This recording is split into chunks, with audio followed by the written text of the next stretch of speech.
ángeles, de los ángeles. Sí.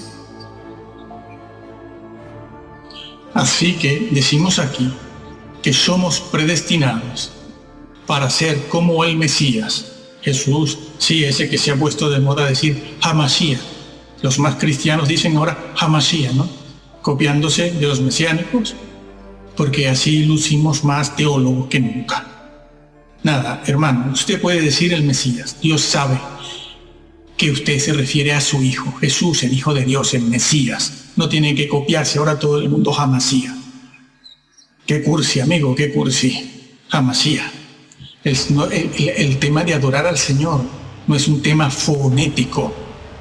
No es un tema fonético. Es un tema que está en la mente, del alma. El Señor sabe que estamos hablando de Él.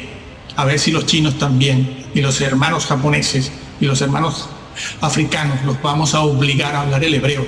Dios mío, no es un asunto fonético, por Dios.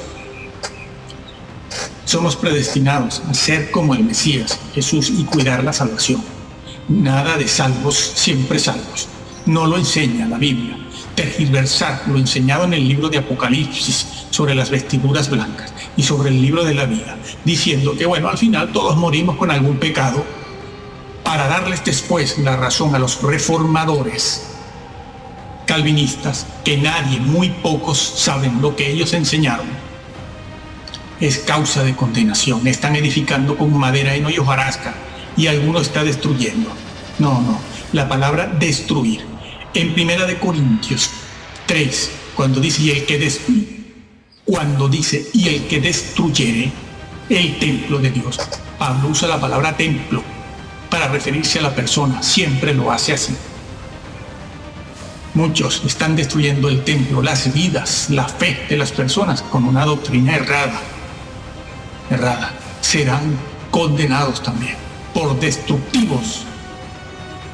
Nosotros concluimos aquí diciendo que el libro del Apocalipsis termina con una soberana y severa advertencia, una seria amonestación y también bendición para los que lo lean, lo crean y respeten toda la doctrina en el contenido.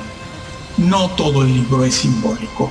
Muchas partes son históricas y otras partes son literales. Pidan la iluminación del Espíritu Santo, que al final no se hace tan difícil saber lo que ese libro dice. No quites, hermano, no agregues.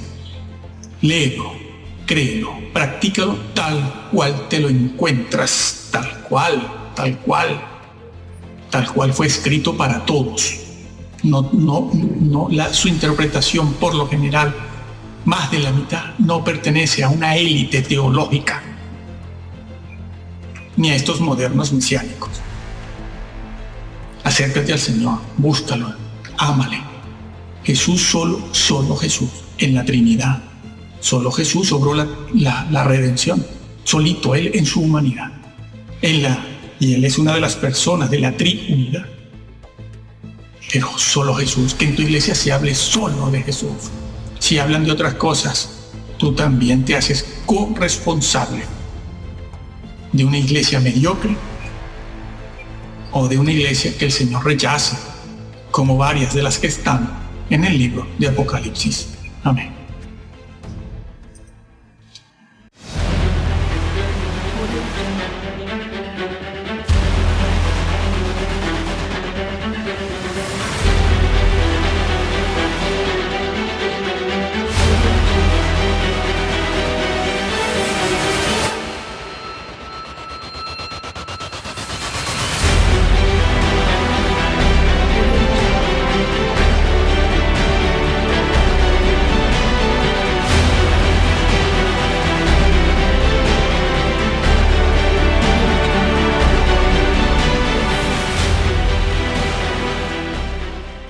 Bien, ahora hablaremos del libro de la vida, la predestinación, llamados y elegidos, pero especialmente del libro de la vida, que es nuestro tema aquí.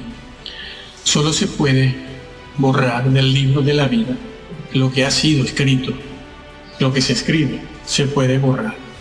Y en ese libro de la vida están registrados los nombres de los que han sido elegidos y que previamente han sido llamados, respetando así la verdad bíblica de que no todos los llamados son elegidos, porque esta expresión, esta frase llamados y elegidos, debe entenderse a la luz de la forma en que se usa en los evangelios, en la Biblia, a saber, muchos son los llamados y pocos los elegidos. No importa que esta frase sea una frase que pueda estar interpolada en un sitio o en otro, que la hayan tomado para interpolarla. Eso no niega la verdad que enseña. Tengan cuidado, no niega la verdad que enseña, porque esa verdad que enseña, esa frase, está corroborada de muchas formas en otras partes de la Biblia. Así pues, decimos y repetimos que el libro de la vida, esa frase que aparece desde el Éxodo hasta el Apocalipsis, no puede ser considerada como un hebraísmo. Es absurdo considerarlo un hebraísmo. Pues bien, somos llamados para luego ser elegidos. Es decir, quienes respondan a esa llamada en obediencia, ese será elegido y predestinado, que ya lo ha sido desde antes de la fundación del mundo. No somos predestinados a ser salvos, sino, como dice Romanos 8, somos predestinados a transformarnos conforme a la imagen de Cristo, cosa que los cristianos hoy en día tenemos olvidado y despreciado, porque los que enseñan en los púlpitos y en las plataformas siempre nos dejan la impresión de que tenemos que ser salvos para escapar del infierno y portarnos bien. Sí, para escapar del infierno y portarnos bien. Cosa que, aunque es cierta, es solo el comienzo de la vida cristiana. Así pues, como lo dice el Antiguo Testamento, Yahvé elige al piadoso para sí. Elige al piadoso para sí. No quiere decir eso, que somos salvos por obras. No significa eso. Significa que Dios llama y la persona responde. Y si la persona responde, es una persona que vive en santa y piadosa manera de vivir. Es piadoso. Sí, es un santurrón, porque son los santurrones y los puritanos los que se salvan. Eso es lo que enseña la Biblia. Y entonces, de allí la frase usada por Yahvé, por Dios, que dice que Él elige al piadoso para sí, lo elige de entre los llamados. No significa salvación por obra, significa crecer en santidad, en obediencia. Y el mismo Señor lo enseñó con muchas otras frases, con muchas otras figuras literarias, ¿sí? Como cuando dijo al que venciere: yo no tengo que vencer porque ya yo soy predestinado y justificado. No, has de vencer. Saben ustedes que la salvación en la Biblia se presenta en 3 tiempos: pasado, presente y futuro. Fui salvo en el pasado, lo estoy siendo en el presente, pero he de alcanzar la salvación en el futuro. Sí, es que se utiliza también incluso esa frase: para que alcancéis, el que alcance, para que no dejen de alcanzar. Es así que tenemos que formular la doctrina y la teología, y no con nuestra boquita y nuestras palabras y pareceres y opiniones, porque muchos se están perdiendo por eso. Es lo que enseña la fraseología bíblica. Salvo en el presente, pero es de ser salvo en el futuro, como quien tiene una herencia. La herencia es tuya en este momento. Somos herederos de alguna hacienda, finca o granja. Sí, pero todavía no la he heredado. Algún día la tendré que heredar. Será mía cuando la herede del todo, cuando llegue al final. Sí, todos somos llamados, y si todos los llamados cooperan con el suministro de la gracia divina, crecerán y madurarán en santidad y conocimiento de la persona del Hijo de Dios. Sin embargo, muchos de sus escogidos, después de recibir el perdón, la redención, la vida eterna, el Espíritu Santo, tal y como lo dice Hebreos 6, no están dispuestos a renunciar a todo. No están dispuestos a renunciar al mundo y a obedecer y cooperar con la gracia de Dios. Por lo tanto, cuando regrese el Señor, no estarán preparados al hecho de ser llamado y elegido. No lo consideraban como una garantía de salvación, tal y como hoy en día se enseña, ¿no? Sino que ellos velaban y cuidaban su salvación. Sí. Aquellos hombres, ¿cómo te los nombro? Clemente, Ignacio de Antioquía, Bernabé, Ambrosio, etcétera. Ellos velaban y cuidaban lo que el Señor les había dado en su gracia. Por ejemplo, para Clemente, padre de la iglesia, también era posible ser borrado del libro de la vida. Para él, sí, él lo dijo. Para él era posible ser elegido y dejar de serlo. ¿Y por qué le voy a creer más a los reformadores que a Clemente? ¿Por qué? ¿Quién estuvo con los apóstoles? Ignacio de Antioquía pensaba él que se puede corromper la doctrina. Sí, y por lo tanto, si se corrompe la doctrina, se corrompe la fe de Dios, decía él lo decía. Y así se corrompe el maestro también, él lo decía. No nosotros. Se corrompe el maestro y por lo tanto se termina perdiendo la salvación, se termina en condenación. Algo que también enseñó el apóstol Pablo en 2 de Timoteo 3. Ten cuidado de ti mismo y de la doctrina. Sí, pues haciendo esto te salvarás. Ay, me salvaré de la guerra, me salvaré del hambre, me salvaré de la crisis. No, me salvaré de decir tonterías. No, te salvas de la condenación. De la condenación. Como está dicho también en 1 de Corintios 3. Y en la epístola de Bernabé se dice que si por ser llamado uno se confía y se echa a dormir en las propias debilidades, eso que nosotros decimos es que yo soy débil, eso es condición humana, déjame robar un poquito. Sí, él, Bernabé, repito, decía que si nos dormimos en nuestras debilidades, pecados y fantasías de almohada, y Satanás vuelve a tomar el control de la mente, el pensamiento y los hechos, la conducta, nos va alejando poco a poco del reino. Dice él que nos va empujando lejos del reino de Dios y su justicia, sin ni siquiera nosotros advertirlo ni percibirlo. Y así, al final, nos condenamos. Cuando Dios llama, se debe responder con seriedad, con responsabilidad, con fe y obediencia. Y es aquí donde todos tropiezan, porque ya intuyen que para obedecer hay que dejarlo todo, o casi todo, para crecer en santidad después. Sí. Saben, sienten, intuyen, piensan que tienen que obedecer a Jesús cuando dijo: si tu ojo te es ocasión, sácalo. Si tu mano o tu pie, sácalo. Sí, eso fue dicho a creyentes y discípulos del Señor, que son los que están arriba, que son los que están en esa condición desde la que se puede caer. Están en el lugar de donde se puede uno caer.